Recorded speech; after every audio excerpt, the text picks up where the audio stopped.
جو بڑا مہربان نہایت رحم کرنے والا ہے۔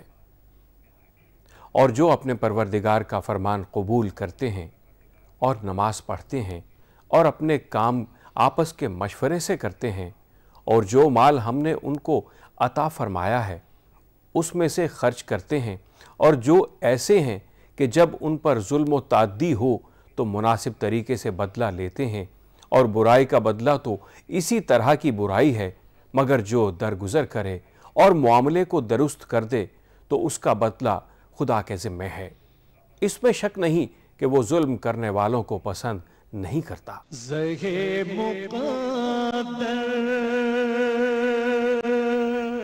حضرت عبداللہ بن عمر رضی اللہ تعالیٰ عنہ سے روایت ہے کہ نبی کریم صلی اللہ علیہ وآلہ وسلم نے فرمایا، مسلمان پر لازم ہے کہ خواہ اسے پسند ہو یا ناپسند ہو، وہ ہر حال میں اپنے حکمران کی بات سنے اور مانے، سوائے اس کے کہ اسے کسی معصیت کا حکم دیا جائے، اور اگر معصیت کا حکم دیا گیا ہے تو وہ نہ سنے گا اور نہ مانے گا۔ ماشاءاللہ ماشاءاللہ، سبحان اللہ سبحان اللہ۔ خواتین و حضرات، تلاوت کلام پاک اور اس کا ترجمہ اور پھر حدیث رسول مقبول صلی اللہ علیہ وآلہ وسلم ہم سب نے سننے کی سعادت حاصل کی۔ خواتین و حضرات، تشریف فرما ہیں اس وقت کراچی اسٹوڈیوز میں ہمارے ملک کے ممتاز علماء اور دانشور محترم ڈاکٹر محسن نقوی صاحب۔ کون آپ سے واقف نہیں؟ اسلامی نظریاتی کونسل کے سابق رکن، ممتاز عالم دین، لاتعداد کتابوں کے مصنف، پاکستان میں پڑھا، پاکستان کے باہر پڑھا، پاکستان میں پڑھایا، پاکستان کے باہر پڑھایا، صاحب نگاہ ایسٹ اور ویسٹ دونوں پر بھرپور نگاہ رکھتے ہیں۔ آپ کے ساتھ تشریف فرما ہیں محترم مفتی نذیر احمد خان صاحب۔ کئی کتابیں ہماری بھی زیر مطالعہ رہی ان کی، ممتاز عالم دین ہیں، دارالعلوم کراچی سے فارغ التحصیل، بن نوریا اکیڈمی کے ڈائریکٹر ریسرچ۔ خواتین و حضرات، جیسا کہ آج کا موضوع کہ دین کا، قرآن کریم کا جو فلسفہ سیاست ہے، اس پر گفتگو کا ہم آغاز کریں۔ ایک سوال رکھتے ہیں ہم کوئز کمپٹیشن میں روزانہ، اور اس سوال کا مقصد اس کے سوا اور کچھ نہیں کہ جو دینی معلومات ہیں اس کا فروغ ہو، اور خاص طور پہ ہمارے بچے دین سے قریب آئیں۔ یہ ایک چھوٹا سا ایک سیگمنٹ ہوتا ہے، لیکن اس سے بڑے فوائد ہوتے ہیں، صحیح جوابات آتے ہیں، لوگ قریب آتے ہیں دین سے، اور آخر میں ہم اس پروگرام کے قرآن دازی کرواتے ہیں اور ایک گفٹ ہیمپر روانہ کرتے ہیں جو مشتمل ہوتا ہے کتابوں پر۔ کتاب بہت ضروری ہے۔ ہمارے گھروں سے کتابیں ہجرت کر رہی ہیں، ہمیں احساس تک نہیں ہوتا۔ کتاب سے قربت، اس پہ بھی کبھی ہم بات کریں گے۔ کل ہم نے سوال یہ رکھا تھا آپ کے سامنے کہ مدینے میں سب سے پہلا سفیر کس صحابی کو بنا کر بھیجا گیا؟ صحیح آپشن ہے حضرت مصعب بن عمیر رضی اللہ تعالی عنہ۔ خواتین و حضرات، آج کا سوال نوٹ فرما لیجئے۔ سورہ نمل میں کس ملکہ کا تذکرہ ہے؟ سورہ نمل میں کس ملکہ کا تذکرہ ہے؟ پہلا آپشن ملکہ روم، دوسرا آپشن ملکہ سبا، اور تیسرا آپشن جنات کی ملکہ۔ خواتین و حضرات، ٹیلی فون نمبر، ای میل ایڈریس اور ایس ایم ایس کا نمبر اسکرین پر آ رہے ہیں، درست آپشن روانہ فرمائیے، اور ہو سکتا ہے کہ قرآن دازی کے ذریعے ہم گفٹ ہیمپر آپ ہی کو روانہ کریں۔ ڈاکٹر صاحب، پروگرام کا آغاز ہم آپ سے کرتے ہیں۔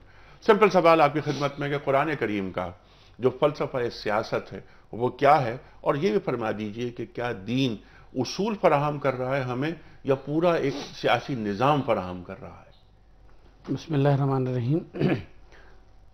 جب ہم قرآن مجید کا مطالعہ کرتے ہیں اور سیرت نبوی صلی اللہ علیہ وآلہ وسلم کا، تو ہمیں یہ بات سمجھ میں آتی ہے کہ دین کا جو سیاسی نظام ہے وہ دین کے معاشرتی نظام کے اوپر اصلاً قائم ہے، یعنی معاشرے کی تشکیل، اور اس کا جو مرکزی کردار ہے وہ خود نبی کریم صلی اللہ علیہ وآلہ وسلم ہے، جن کے گرد ہر چیز جو ہے وہ گھومتی ہے۔ مسئلہ یہ ہے کہ جو ایمان ہے وہ ایمان انسان کو اس درجے پہ پہنچاتا ہے کہ اللہ اور اس کے رسول کا جو بھی حکم ہے، چاہے انہیں اس وقت سیاسی اقتدار حاصل ہے یا نہیں ہے، وہ اپنے جسم پر اور اپنی زندگی پر نافذ کرنا ہے۔ جب اس قسم کے افراد تیار ہو جاتے ہیں اور اس قسم کا معاشرہ جو ہے وہ تشکیل پا جاتا ہے، تو پھر ایسے معاشرے میں احکام کی کو قبول کرنا، اطاعت اور اس کا اتباع جو ہے وہ بحیثیت حاکم کے نہیں ہوتا، بلکہ اصلاً وہ بحیثیت نبی کے ہوتا ہے کہ ہم نے نبی کو نبی مانا اور اس کے احکام کے اوپر عمل کیا، خواہ اس کو سیاسی اقتدار جو عمومی معنی میں ہے وہ حاصل ہے یا نہیں ہے۔ اور یہیں سے منافق کا اور مومن کا فرق سمجھ میں آتا ہے۔ یعنی منافق وہ ہے کہ جو رسول کے احکام کو مانتا ہے لیکن اس کو حاکم سمجھ کے مانتا ہے، نبی سمجھ کے نہیں مانتا، کہ خواہ نہ خواہ اس کو قبول کرنا ہے کہ اب ان کو گویا کہ اقتدار حاصل ہو گیا ہے وہ۔ اور مومن وہ ہے کہ اقتدار حاصل ہو یا نہ ہو وہ نبی کے احکام کو مانتا ہے۔ جب معاشرے میں ایمان اور ایمان کے جو ثمرات ہیں وہ اس طرح سے، اور نبی کی جو حیثیت ہے وہ اس طرح سے راسخ ہو جاتی ہے، تو اس کے اوپر پھر سیاسی نظام جو ہے وہ تشکیل پاتا ہے، جس کا بنیادی عنصر یہ ہے کہ اللہ تبارک و تعالیٰ کے وجود کو ماننا اور وحدانیت کو تسلیم کرنا، اس کے اقتدار اعلیٰ کو ماننا، اور معاشرے میں عدل اور احسان، یہ دو بنیادی صفات ہیں کہ جن کو قائم کرنا، اور پھر اس کی بنیاد کے اوپر وہ جو آیا مبارکہ کہ وَإِن مَكَّنَّاهُمْ فِي الْأَرْضِ أَقَامُوا الصَّلَاةَ وَآتُوا الزَّكَاةَ، کہ اس کی بنیاد کے اوپر اقامت صلاۃ کہ جو اللہ اور بندے کے درمیان ہے، وہ ایتاء زکوٰۃ کہ جو معاشرے کی فلاح و بہبود کے اوپر مبنی ہے، اور امر بالمعروف اور نہی عن المنکر کہ جو بنیادی طور پہ معاشرے میں اچھائی کے فروغ اور برائی کے خاتمے کا سبب بنتے ہیں۔ تو اس طرح سے معاشرہ بھی تشکیل پاتا ہے اور اسی صورت سے سیاست بھی تشکیل پاتا ہے، اور اجتماعی نظم بھی تشکیل پاتا ہے۔ یہ بنیادی عناصر ہیں، وہ کسی نظام کے تحت اگر حاصل ہو جائیں تو وہ اسلامی نظام ہے۔ ٹھیک ہے، زندگی کی ترتیب ہوتی ہے، پھر زندگی کی تہذیب ہوتی ہے۔ دین صرف مسجد میں بیٹھ کر تذکیر اور واعظ کے لیے نہیں ہے، بلکہ اللہ کی زمین پر اللہ کے جو قوانین ہیں ان کے نفاذ کے لیے ریاست کا حصول، اور ریاست میں ایک سیاسی نظام کا نفاذ۔ سرکار دو عالم صلی اللہ علیہ وآلہ وسلم مکہ مکرمہ سے روانہ ہو رہے ہیں، آپ دعا مانگ رہے ہیں وَقُلْ رَبِّ أَدْخِلْنِي مُدْخَلَ صِدْقٍ وَأَخْرِجْنِي مُخْرَجَ صِدْقٍ وَاجْعَل لِّي مِن لَّدُنكَ سُلْطَانًا نَصِيرًا۔ یہاں پر جو سلطان النصیرہ ہے اس پر ذرا روشنی ڈالیے آپ۔ اسی سے شعبہ سیاست کا ثبوت ہوتا ہے ٹھیک، کہ مجھے ایسا اقتدار عطا فرما کہ جو دین کے نفاذ میں، دین کی اشاعت میں، اسلام کے عادلانہ نظام کے نفاذ میں وہ میرے لیے معین اور مددگار ثابت ہو۔ تو اسی سے اگر ہم سیاست کو لے لیں، پہلے سیاست ہے کیا چیز، سیاست کو سمجھا کیا جاتا ہے۔ سیاست اصل میں سوس سے مشتق ہے۔ سوس یہ جو بیمار جانور ہوتا ہے اس کی کھال میں جو کیڑے پڑ جاتے ہیں، ان کیڑوں کو نکالنا، وہ اس کیڑے کو سوس کہتے ہیں۔ اور سیاست کے معنی ہوتے ہیں کھال میں جو کیڑوں کی صورت میں گند پیدا ہو چکا ہے اس گند کو نکالنا۔ عربی اردو کے اندر بھی جو گھوڑوں کا ماہر ہوتا ہے، ڈاکٹر ہوتا ہے، اسے سائنس کہتے ہیں۔ سائنس اسی سیاست سے مشتق ہے۔ لہٰذا مطلب سیاست کا یہ ہوا، جس طرح ہم مفہوم لیتے ہیں تزکیہ، اسی طرح کا مفہوم ہے سیاست۔ سیاست کا مطلب ہے کہ ملک سے اور معاشرے سے، ریاست سے خرابیاں ختم کرنا، مفاسد ختم کرنا، اور جو محاسن اور اچھائیاں ہیں ان کو نافذ کرنا اور معاشرے میں لانا، یہ ہے سیاست کا مفہوم۔ تو جس طرح اسلام جس طرح ظاہر فرد کی اصلاح کرتا ہے، فرد کے ذریعے پھر معاشرے کی اصلاح ہوتی ہے، اسی طرح اگر اس انفرادی اصلاح کو ہم اگر اجتماعی اصلاح سے ہم تعبیر کریں تو اجتماعی اصلاح کو، اصلاحی عمل کو ہم سیاست سے تعبیر کرتے ہیں۔ سیاست جو ہے وہ دین کا ایک شعبہ ہے، مقصد دین نہیں، شعبہ دین ہے۔ ظاہر ہے جس طرح تجارت دین کا ایک شعبہ ہے، معاملات دین کا ایک شعبہ ہے، اسی طرح سیاست یہ دین کا ایک شعبہ ہے۔ اور اگر آپ دیکھ لیں کہ اسلام کی جو منزل ہے وہ ہے عدل اور احسان۔ عدل اور احسان، اسلام یہ چاہتا ہے کہ معاشرہ پرامن ہو، معاشرے میں امن و امان ہو۔ اب ظاہر ہے اسلام کا جو اجتماعی عادلانہ نظام ہے، اسلام کا جو اجتماعی اخلاقی نظام ہے، اسی طرح اسلام کے بہت سارے وہ احکام ہیں کہ جن کے لیے ولایت شرط ہے۔ مثلا حدود کا قیام آپ انفرادی انداز میں نہیں کر سکتے، ان کے لیے ولایت اور اقتدار ضروری ہے۔ اب ظاہر ہے جب حدود کا قیام ہوگا تو معاشرے میں امن آئے گا، معاشرے سے برائیوں کا اور جرائم کا خاتمہ ہوگا، تو اس کے لیے ضروری ہے ریاست۔ اب ریاست ہوگی، ریاست کیسے ہو، ریاست کس طرح چلائی جائے، اس کو ٹچ کرتا ہے اسلام شعبہ سیاست کی روشنی۔ ٹھیک ہے، منزل کیا ہے اس کی؟ تزکیہ، جی، فرد کا تزکیہ، اس کے بعد معاشرہ اس سے تعمیر ہو گیا ڈاکٹر صاحب، معاشرے سے ریاست کا وجود، اور یہی سبق اور یہی درس اور یہی روشنی مل رہی ہے ہمیں اسوہ رسول کریم صلی اللہ علیہ وآلہ وسلم سے۔ گویا اقتدار کا حصول جی، یہ دنیا پرستی نہیں بلکہ عین خدا پرستی ہے، یقین، ٹھیک۔ بالکل۔ اور جب تک یعنی اگر ہم اقتدار کو حاصل کیے بغیر، یہ سوال میں رکھ رہا ہوں آپ کے سامنے، کیا ہم اقتدار کو حاصل کیے بغیر کسی باطل نظام میں رہتے ہوئے دین کا صحیح معنوں میں ابلاغ، فروغ اور نفاذ کر سکتے ہیں؟ اس کا تو جواب قطعاً نہ میں ہے، لیکن ہم یہ بات عرض کر رہیں گے کہ ایک غلط فہمی ہے جس کو ہم یہاں پہ دور کرنا چاہتے ہیں، اور وہ یہ ہے کہ جب اسلامی نظام کے نفاذ کی بات کرتے ہیں، اسلام کے نفاذ کی بات کرتے ہیں، تو ذہن میں لوگوں کے یہ آتا ہے کہ حدود اور تعزیرات کا نافذ کرنا، یعنی گویا اسلام کے نظام کو جرائم کے خلاف نظام کے طور کے اوپر سمجھا جاتا ہے، اور ایک بڑا فریم ورک جو ہے وہ اس طرح سے شروع سزاؤں سے کر دیتے ہیں، ہاں شروع سزاؤں سے کر رہے ہیں دین۔ جبکہ ہم نے جیسے ابتدا میں عرض کی تھی کہ بنیادی طور پہ، اور مفتی صاحب نے بھی اس بات کو آگے بڑھایا کہ معاشرے کی تشکیل، اس میں عدل اور احسان کا قیام، اسلام نہیں چاہتا کہ لوگوں کو سزائیں دے، جرم کا خاتمہ چاہتا ہے، اسلام جرم کا خاتمہ چاہتا ہے۔ اب اگر اس نظام میں کوئی جرم کر بیٹھے، ایک تو مسلمان سے یہ توقع نہیں ہے کہ وہ جو گناہان کبیرہ ہیں اور یہ ہیں جن کے اوپر حدود جاری ہوتی ہیں یا اور تعزیرات لگتی ہیں، مسلمان سے یہ توقع نہیں ہے اسلام کو اور اللہ کو، اس کے رسول کو، کہ وہ اس کا ارتکاب کرے۔ تو وہ تو عدل اور احسان کے اوپر، ایتاء زکوٰۃ کے اوپر اور امر بالمعروف اور نہی عن المنکر پہ پورا نظام کو قائم کرتا ہے۔ اس میں ایک چھوٹا سا شعبہ یہ ہے کہ اگر اس میں پھر کوئی جرم پیدا ہو جائے، مجرم پیدا ہو جائے، تو اس کے لیے نظام حدود و تعزیرات اور یہ ساری چیزیں موجود ہیں۔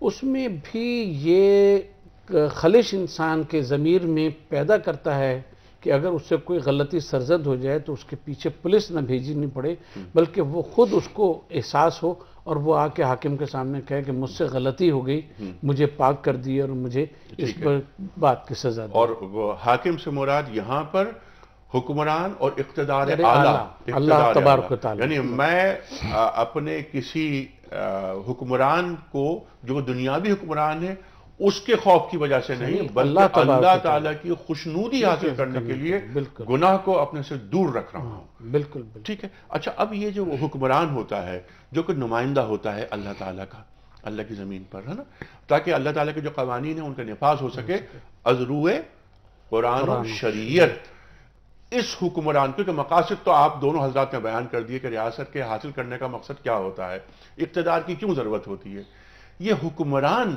یہ کیسے وجود میں آتا ہے؟ دیکھیے جیسا ہم نے عرض کیا کہ جب نبی کریم صلی اللہ علیہ وسلم موجود ہیں صلی اللہ علیہ وسلم، تو ان کی جو اطاعت ہے وہ تو بحیثیت نبی کی ہوتی ہے، وہ حکمران خود بخود ہی ہوتے ہیں، جو ان کو نبی تسلیم کر لیا اس نے اپنے پہ حاکم بھی تسلیم کر لیا۔ اب اس کے بعد کیا وہ احکام اور وہ تمام چیزیں جو ہیں کیا معطل ہو جاتی ہیں؟ نہیں ہوتی، وہ کیونکہ اللہ تعالیٰ کا دین ساری تا قیامت جو ہے وہ باقی رہے گا اور اس کو نافذ رہنا چاہیے، اور قرآن کریم موجود ہے، اسوہ رسول کریم صلی اللہ علیہ وسلم موجود ہے، شریعت وقت کے ساتھ ساتھ آگے بڑھ رہی ہے، نئی روشنی آ رہی ہے، زمانہ تبدیل ہو رہا ہے، نئے نئے قوانین آئیں گے، لیکن وہ قوانین وہ ہوں گے جو قرآن و سنت سے استنباط کیے جائیں گے۔ ڈاکٹر صاحب یہ گفتگو رہے گی جاری، خواتین حضرات جانا ہے اس وقت ہمیں بریک کی جانب، واپس آئیں گے تو ہم معلوم کریں گے اپنے معزز علماء کرام سے کہ دین کوئی مستقل نظام دے رہا ہے سیاست کا یا چند اصول فراہم کر رہا ہے، اور حکمران کا انتخاب کیسے ہوتا ہے، اور پھر یہ جو قومیت کا ایک نعرہ لگ گیا ہے سامنے، یہ قومیت کا نعرہ کیا اسلام کی روح سے محافظت رکھتا ہے یا دین اسے مکمل رد کرتا ہے؟ آ رہے ہیں بریک کے بعد۔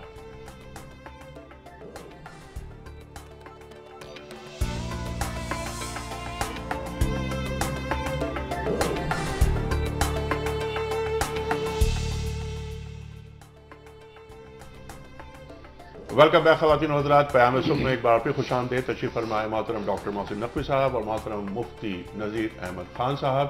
گفتگو ہو رہی ہے دین کا سیاسی نظام، دین کا فلسفہ سیاست، کیوں ریاست اور اقتدار ضروری ہوتا ہے دین کو۔ بہت ساری باتیں سامنے آ گئی، نکل کر گفتگو یہ آئی کہ دین اللہ کی زمین پر اللہ کے قوانین، اللہ کا نظام نافذ کرنا چاہتا ہے، نافذ ہوتے ہوئے دیکھنا چاہتا ہے، لیکن یہ منزل نہیں ہے۔ عدل اجتماعی، عدل و انصاف، عدل و احسان کی جو بات کی، پہلا ترجیح عدل و احسان کو حاصل ہے، لیکن هو الذی ارسل رسولہ بالہدی ودین الحق لیظہرہ علی الدین کلہ وکفی باللہ شہیدا، یہ منزل ہے، کیونکہ جب تک اقتدار حاصل نہ ہو دین کا بڑا حصہ معطل ہو کر رہ جائے۔ تذکیر اور واعظ کے لیے صرف دین نہیں آیا، دین نفاذ کے لیے آیا ہے، اور نفاذ کو عملی صورت میں دیکھنا چاہتا ہے۔ خواتین حضرات، آج کا سوال میں ریپیٹ کرتا ہوں، اور آج ہم ایک اور اس پروگرام کا حصہ یہ بھی ہوگا کہ آج ہم ایک کتاب کا تعارف بھی اس پروگرام کے آخر میں کروائیں گے۔ یہ نعیمہ راؤ صاحبہ کی کتاب ہے سفر جذب و شوق، اس پہ بھی بات ہوگی، لیکن سوال یہ ہے آج کا کہ سورہ نمل میں کس ملکہ کا تذکرہ ہے؟ پہلا آپشن ہے ملکہ روم، دوسرا آپشن ملکہ سبا، اور تیسرا آپشن ہے جنات کی ملکہ۔ خواتین حضرات، ہمارے فون نمبر، ای میل ایڈریس اور ٹیلی فون نمبر وغیرہ سب اسکرین پر آ رہے ہیں، آپ بھجوائیے صحیح آپشنز، اور اس پروگرام کے آخر میں گفٹ ہیمپر دیا جاتا ہے قرآن دازی کے ذریعے ایک صاحب یا صاحبہ کی خدمت میں۔ مفتی نذیر صاحب، سوال پہلا آپ کی خدمت میں یہ ہے بریک کے بعد کہ دین، جس طرح آپ دونوں حضرات نے فرمایا ہے کہ ریاست میں اقتدار، ریاست ضروری ہے، اقتدار ضروری ہے، باتیں بہت ساری آ گئی سامنے، یعنی اصول سامنے آ گئے۔ ان اصولوں کی روشنی میں دین نظام قائم کرتا ہے، تو وہ شخص نظام قائم کرتا ہے جو اس عہد میں رہتا ہے، یا قرآن کریم ایک مکمل ڈھلا ڈھلایا نظام سیاست دیتا ہے؟ دیکھیں، یہ بڑا اچھا ایک وہ ہے کہ تشکیل حکومت یا ریاست کی یا حکمران کے انتخاب کی اسلام کوئی خاص شکل متعین کرتا ہے یا اس کے لیے اصول دیتا ہے؟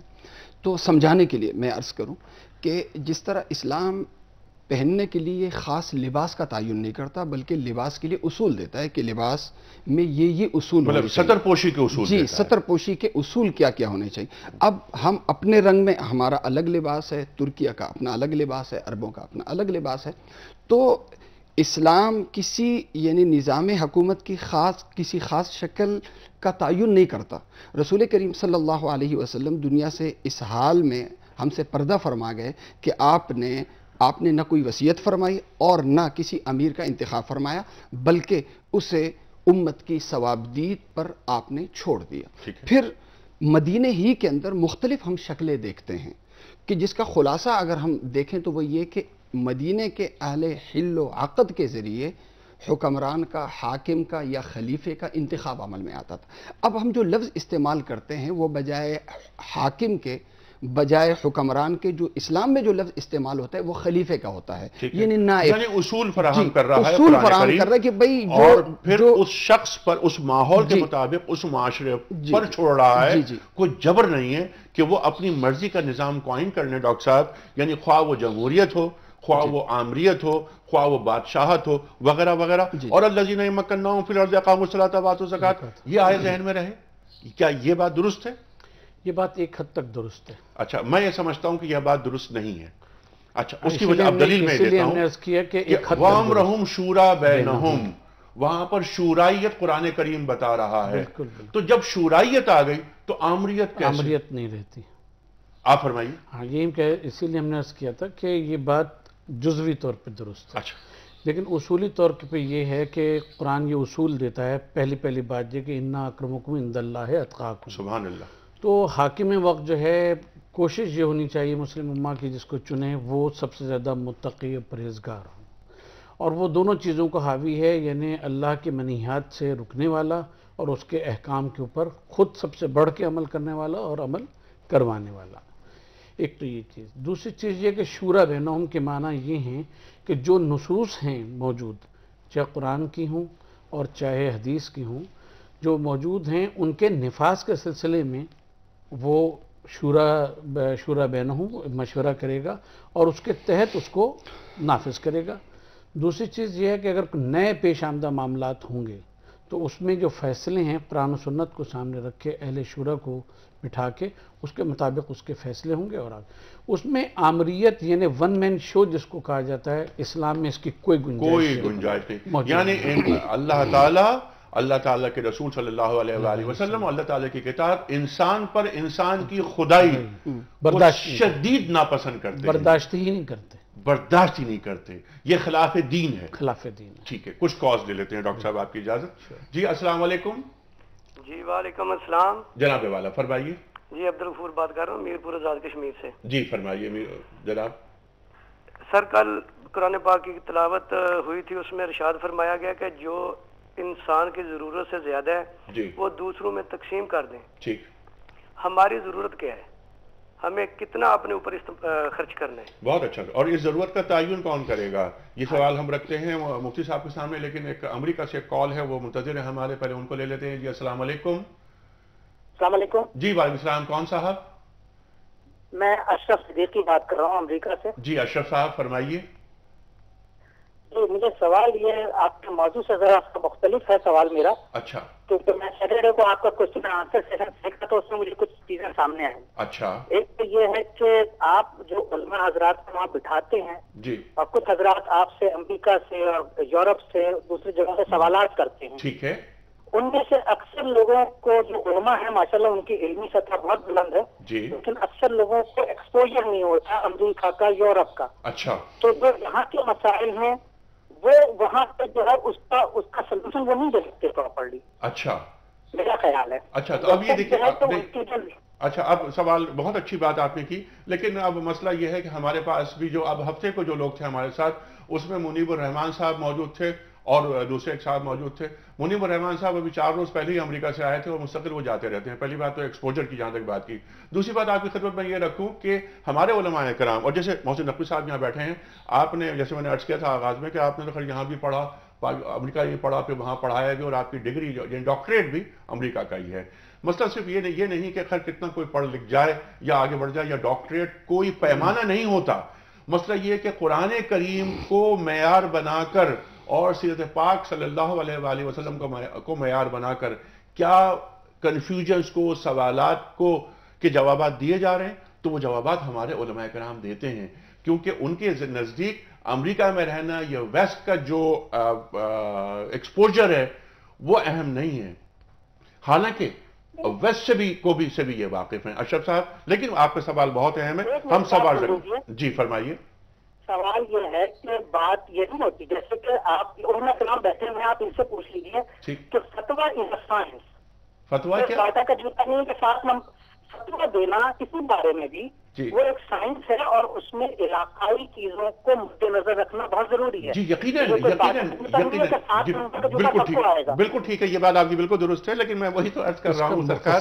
جی محسن نقوی صاحب آپ کا جواب دینا چاہ رہے ہیں. جی محسن نقوی. دیکھیے آپ کی بات بالکل بجا، ظاہر ہے کہ آپ کو سوال کا حق ہے، لیکن اب دنیا جو ہے وہ ایسی گلوبل ولیج ایک بن گئی ہے کہ اب یورپ اور ایشیا میں، امریکہ اور ایشیا میں یا اور دیگر حصوں میں کوئی فرق نہیں رہا. جہاں تک ایکسپوجر کی بات ہے، کم از کم 100 چینلز تو پاکستان میں ہم لوگ دیکھتے ہیں اور انٹرنیٹ ہے اور ہر قسم کی سہولتیں ہیں، تو لہٰذا یہ کہنا کہ وہاں کی جو مسائل ہیں اس کا ایکسپوجر یہاں نہیں ہے، ایسی بات نہیں ہے. اور ظاہر ہے کہ علماء کرام جب فتویٰ دیتے ہیں تو پوری ذمہ داری سے ہر چیز کو مد نظر رکھ کے سوال کہاں سے آیا اس کے مطابق ہی بات کرتے ہیں. ٹھیک ہے، لیکن جو سوال ان کا بہت اچھا ہے، وہ سوال جو پرسوں آیا تھا کہ ضرورت یسألونک ماذا ینفقون کی آیت انہوں نے کوٹ کی، قل العفو کی بات قرآن کریم ارشاد فرما رہا ہے کہ ضرورت سے زیادہ جو ہے وہ دے دو. تو یہ ضرورت سے زیادہ، ضرورت کا تعین کون کرے گا مفتی صاحب؟ دیکھیں اس سوال کا جواب دینے سے پہلے جو شروع میں بات ہوئی تھی جس پر بڑی اچھی روشنی حضرت ڈاکٹر صاحب نے ڈال دی ہے. جی دیکھیں اسلام میں نہ موروثی بادشاہت کا تصور ہے نہ آمریت کا تصور ہے. ہم نے لفظ استعمال کیا خلیفہ, خلافت. حاکم اعلیٰ اللہ تعالیٰ ہیں, اقتدار اعلیٰ اللہ تعالیٰ ہیں, اور ریاست حکومت ہمارے پاس امانت ہے, ہماری ملکیت نہیں بلکہ امانت ہے. اس امانت کو اللہ تعالیٰ کے دیے ہوئے اصولوں کی روشنی میں انجام دینا, اسے ہم خلافت سے, اور جو انجام دیتا ہے اسے ہم خلیفہ سے تعبیر کرتے ہیں. خلیفہ موروثی انداز میں نہیں آتا, آمرانہ انداز میں نہیں آتا, بلکہ وہ اہل حل و عقد کے ذریعے وجود میں آتا ہے. اب اہل حل و عقد کی جو کمیٹی یا کابینہ ہے اس کو کس طرح تشکیل دیا جائے, اس کے اندر بھی جو جمہوری اور عوامی رنگ ہے, دینی اصولوں کا جو رنگ ہے, جیسے حضرت ڈاکٹر صاحب نے اس کی طرف اشارہ کیا, بات وہی ہے اور اسی پہ ہم رہ گئے. لیکن اس میں یہ کہنا کہ اسلام فلاں نظام فلاں نظام فلاں, اسلام صرف اپنا اصول رکھتا ہے اور اپنی شناخت کے ساتھ بندے پہ چھوڑ دیتا ہے کہ بندہ جس نظام کو چاہے اس کو کوائن کرے اپنے عہد کے مطابق اور اپنے دور کی ضرورتوں کے مطابق, لیکن اصول وہی رہیں گے کہ زمین اقتدار اعلیٰ اللہ تعالیٰ کے پاس, اقام الصلاۃ و آتوا الزکوٰۃ, امر بالمعروف نہی عن المنکر. قرآن کریم یہ دے رہا ہے نا. اچھا قل الاب جی اب یہ بات آ گئی کہ دیکھیں جو ضرورت کے علاوہ ہے, ضرورت کے علاوہ ہے اسے صدقہ کرنا ہے یا دینا ہے. دیکھیں آدمی کی اس کے اندر بھی اسلام نے یہ نہیں کہ یہ ضرورت ہے کوئی حد باندھ لی. ایک شہری شخص کی اپنی ضرورتیں ہوتی ہیں, ایک دیہات میں رہنے والے شخص کی اپنی ضرورت ہوتی ہے, اپنی ضرورتیں ہوتی ہیں. یہاں رہنے والا شخص اس کی اپنی ضرورتیں ہوتی ہیں, امریکہ میں رہنے والا شخص اس کی اپنی ضرورتیں ہوتی ہیں. لیکن خواہشات الگ ہیں, ضروریات الگ ہیں. وہ چیزیں کہ جو میری ضرورت ہے, یعنی کہ جن کے ذریعے, جن کے بغیر میرا پلنا یا میرا زندگی گزارنا میرے لیے مشکل بن جائے, وہ چیزیں ہیں میری ضرورت. لیکن وہ چیزیں جن کا تعلق میری ضرورت سے بھی نہیں, میری سہولت سے بھی نہیں, بلکہ صرف محض پیسہ اڑانا ہے اس پر خواہ میں, اسے پھر ہم خواہشات یا لایانی اور بے مقصد خواہشات سے ہم تعبیر کرتے ہیں. تو اب یہ ہے کہ خواہشات کا ترک کرنا اور ضروریات پہ آنا, یہ جو ہے اسے ہم قناعت سے تعبیر کرتے ہیں. اور فرمایا کہ جو ضروریات سے ہٹ کے ہو, بجائے خواہشات پہ اپنا مال لگانے کے آپ ضروریات پہ لگائیں, اور جو آپ کے دوسرے ضرورت مند بھائی ہیں یا رشتہ دار ہیں, جو بچا ہوا مال ہے وہ ان پہ خرچ کریں. یعنی جو سرپلس ہے اس سرپلس کا حق مجھ پر نہیں ہے, بلکہ انفاق کے ذریعے میں معاشرے کو دوں تاکہ معاشرے سے خاتمہ ہو. میں تفصیلی بات چاہ رہا ہوں آپ سے, مجھے معلوم ہے آپ کچھ کہنا چاہ رہے ہیں, لیکن کچھ کالز باہر سے آئی ہوئی ہیں, میں چاہ رہا ہوں وہ لے لوں. جی احمد صاحب امریکہ سے, جناب والا. ہیلو. السلام علیکم. جی وعلیکم السلام. السلام علیکم. وعلیکم السلام. ایک چھوٹا سا کوشچن ہے, یا کہ ابھی میں ریسنٹ میں یو ایس میں موو ہوں کینیڈا سے, وہاں پہ کچھ حضرات آئے ہیں جنہوں نے ایک جو پاکستان کے اچھے عالم ہے ماشاءاللہ, بڑا نام ہے ان کا, تو یہ فرما رہے تھے کہ جس وقت آپ دارالکفر میں رہتے ہیں کہ اس صورت میں آپ کو کوئی انٹرسٹ پہ جو مورگیج وغیرہ لیتے ہیں, آپ گھر لیتے ہیں, تو اس پر کوئی گنجائش ہے. اچھا تو اس بارے میں اگر کچھ بتا دیں. جی بالکل ٹھیک ہے مفتی. اچھا ایک کال اور لے لیتے ہیں آپ کی اجازت سے. جی السلام علیکم. وعلیکم السلام ورحمۃ اللہ. جی کون صاحب؟ انیک بھائی, میں حافظ محمد ابو بکر لاہور سے بول رہا ہوں. جی حافظ صاحب, آپ کا پروگرام بہت اچھا ہے جی, الحمدللہ. ایک اس کی اپریسیشن ہے, اور بہت سارے موضوعات, اور آپ کے مہمان بہت اچھے ہوتے ہیں, آپ تمام لوگوں کو لے کر آتے ہیں. ایک بات میں بس گزارش کرنا چاہ رہا تھا, کیونکہ آج کا موضوع ہے آپ کا دین کا سیاسی نظام. تو آپ نے جو ابھی دلیل دی ہے نا, وہ شاورہم فی الامر, میں کیونکہ آج کل پڑھ رہا ہوں اس موضوع کو, کوشش بھی ہے کہ اس میں کتاب بھی لکھوں. یہ بہت زبردست ہے آیت, جو اس کے اندر ڈیموکریسی, ریاست, مغرب کی ریاست جو ہے اس کا فنڈامنٹل جو کنسپٹ ہے وہ بالکل الگ ہے, لیکن بنیاد جو ہے وہ کامن ہے مشاورت کا. ٹھیک ہے, کیونکہ وہاں ہمارے ہاں جو سپریم قانون ہے ہمارے وہ قرآن اور سنت ہے, اور اس سے آگے جو ہمارا قانون نکل رہا ہے وہ مشورہ ہی ہے. جی بالکل, لیکن یہ مشورہ وہ ہوگا جو قرآن اور سیرت کے انڈر ہوگا. بالکل بالکل. طے شدہ جو اصول ہمارے ہیں اس کے آگے جائیں گے, جو مسائل ہوں گے. حافظ صاحب اچھا یہ فرمائیے, کوئی سوال آپ رکھنا چاہیں گے؟ بس میں آج تم کو اپریشیشن کے لیے. ارے سر بڑا کرم آپ کا, بہت شکریہ, بڑا ممنون ہوں میں آپ سے. اچھا وہ جو سوال تھا, جی میں چاہ رہا ہوں کہ آپ اس پہ ذرا بات کر لیں. اچھا لیکن اس میں چاہ رہا ہوں کہ پہلے ان کا جواب دے دیں تاکہ آپ تفصیل سے بات کریں. مارٹگیج ہوتا ہے, جی جی ہے نا، اس پر اچھا یہ بالکل ٹھیک ہے. جب ہم بھی وہاں گئے تھے اور وہاں دیکھا ہم نے تو معلوم ہوا کہ وہاں کے فقہا نے، وہاں کے علماء نے انٹرسٹ پر ایک مکان لینے کی اجازت دے دی ہے. اور جیسے ابھی قل الاب کی بات بھی ہو رہی تھی کہ دوسرے مکان پہ وہاں کے جو علماء ہیں مغرب کے، ان کی اکثریت جمہور علماء یہ فرماتے ہیں کہ پہلا مکان کیونکہ آپ کی ضرورت کے لیے ہوتا ہے تو آپ ایک مکان پر انٹرسٹ دے سکتے ہیں، مورگیج پہ لے سکتے ہیں. کیا فرماتے ہیں؟ دیکھیں سود حرام ہے، خواہ وہ سود ایک حرام مکان ہے، پہ ہو. خواہ وہ دارالکفر میں ہو یا دارالاسلام میں ہو. اچھا. لیکن کبھی ہوتا ہے سود لینا ضرورت کی بنیاد پر. ٹھیک. فرض کریں میرا بھائی بیمار ہے، میرے پاس پیسے نہیں ہے، علاج معالجہ کرنا ہے، کہیں سے مجھے پیسے نہیں مل رہے سوائے اس کے کہ میں کسی سے سود پہ قرض لوں. اب ظاہر ہے اس وقت میری مجبوری ہے، وہاں انسانی جان کو بچانا ہے، لیکن یہاں پر گھر لینا ہے. زمین آسمان کا فرق ہے. میں کرائے کے مکان میں رہ سکتا ہوں لیکن یہاں پر سود پر میں اپنے بھائی کی جان بچا رہا ہوں نا، تو انسان کی جان بچانے کے لیے تو حرام بھی حلال ہو جاتا ہے. اب اس میں لیکن یہ ضرورت کیا ہے مکان لینے کی؟ اب اس فقہی تناظر میں اسے ضرورت سے تعبیر کیا جائے نہ کیا جائے تو یہ وہاں کے علماء ہی اسے اچھا سمجھ سکتے ہیں. ٹھیک ہے، انہوں نے اجازت دے دی ہے. وہاں کے جو علماء مستند علماء کرام ہیں اگر وہ اسے ضرورت کے دائرے میں لا رہے ہیں اور اس کی اجازت دے رہے ہیں تو یہ انہیں پتہ. لیکن جیسے آپ نے خود ہی اس کی طرف اشارہ فرما دیا، یہی کے ماحول میں اگر کوئی اس طرح کرے گا تو ظاہر ہے یہ ضرورت نہیں ہے، یہ حرام ہے، یہ ناجائز ہے. اب وہاں کے حوالے سے وہاں کے علماء کا فتویٰ ہو سکتا ہے، لیکن جیسے میں نے عرض کیا سود حرام ہے ہر صورت میں، خواہ دارالکفر میں دارالاسلام. محسن نقوی صاحب، قول العفو کے بارے میں ہم ایک چھوٹی سی بات عرض کرتے ہیں کہ ہمارے خیال میں اسلام اس میں معاشرے کو بنیاد بناتا ہے. ٹھیک ہے. اگر معاشرے میں معاشرہ تنگ دست ہے، ابھی تشکیل پا رہا ہے، لوگ جو ہیں صاحبان ایمان وہ کمتر درجے کے اوپر ہیں، معاشی طور پہ بہتر نہیں ہیں، تو قول العفو کا مطلب یہ کہ اپنی ضروریات پوری کرو، باقی سے دوسرے کی ضروریات پوری. ٹھیک ہے. اور انفاق کرو. اور جو معاشرہ ترقی کرتا جاتا ہے، لوگوں میں امپاورمنٹ آتی جاتی ہے اکنامیکل، تو اس میں یہ ہے کہ پھر آپ سوئچ کر سکتے ہیں ضروریات سے آسائشات کی طرف، آسائشات سے تعیشات کی طرف. حکمران کون ہوتا ہے اور کیسے منتخب ہوتا ہے؟ ہاں، یہاں پہ ہم دو باتیں کی وضاحت کریں. ایک تو مولانا نے جیسا فرمایا کہ رسول اللہ صلی اللہ علیہ وآلہ وسلم جو اپنے وقت کا نبی خلیفہ ہے اللہ کا احکام نافذ کرنے میں، اور جو بعد میں آ رہا ہے اس کے تو وہ خلیفہ ہے رسول اللہ صلی اللہ علیہ وآلہ وسلم کا اسلام کو نافذ کرنے کے اس میں. اب یہ جو خلیفہ سے ہٹ کے امیر المومنین کی اصطلاح آئی بادشاہوں میں کہ اب اسے امر کرنا ہے اور اس کے اوپر امارت اس کو حاصل ہے، یہاں سے وہ خلافت کے ذریعے جو رشتہ اللہ رسول اور اس کے ساتھ چلا تھا وہ رشتہ ٹوٹ گیا اور یہاں سے ملوکیت جو ہے وہ داخل ہو گئی.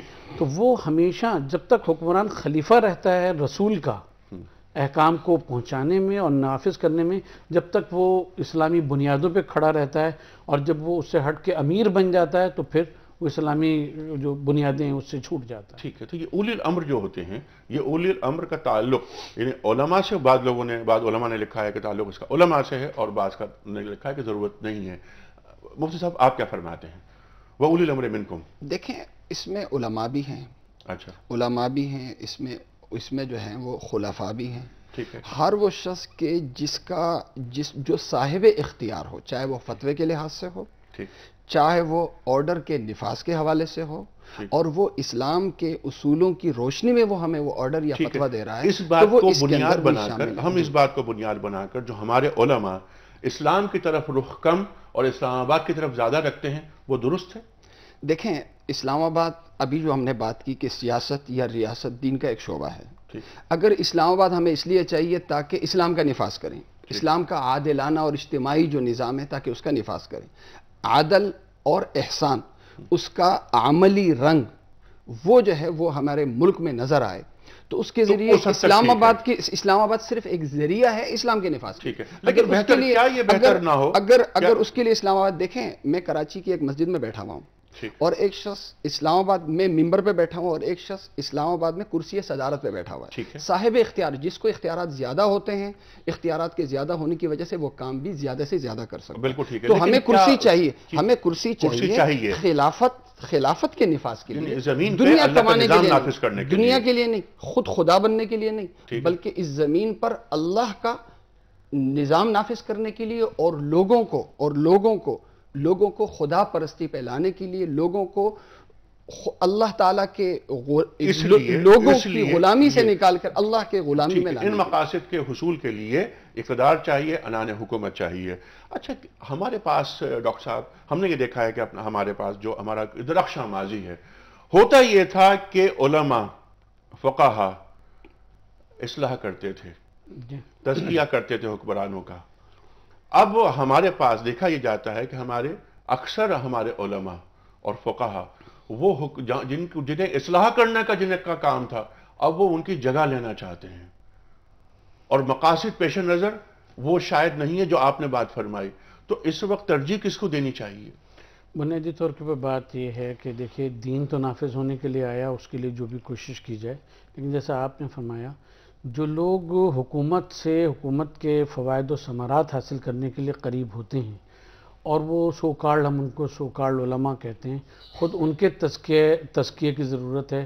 اور ہم نہیں دیکھتے کہ وہ کسی بھی مرحلے کے اوپر حکمرانوں کا جن سے وہ قریب ہے ان کا تزکیہ کریں. ٹھیک ہے. تو یہ جو ہے ترجیح کسے دینی چاہیے؟ ترجیح جو ہے وہ ظاہر ہے کہ اس کو دینی چاہیے کہ خود اپنا تزکیہ کریں، اور اس تزکیے کے بعد خلافت یعنی رسول کے درجے پہ فائز ہو کے اسلام کو نافذ کریں. اور کوشش یہ کریں کہ یہ حکمرانی جو ہے اسلام آباد پہنچنا یا بڑی بڑی یہ جو منصب ہیں اور جو کرسیاں ہیں، یہ منزل نہیں ہے. یہ منزل نہیں ہے. یہ ہم نے ایک دفعہ پہلے بھی بات کی تھی کہ صدارت، وزارت، سینیٹری وغیرہ یہ معمولی چیز ہے.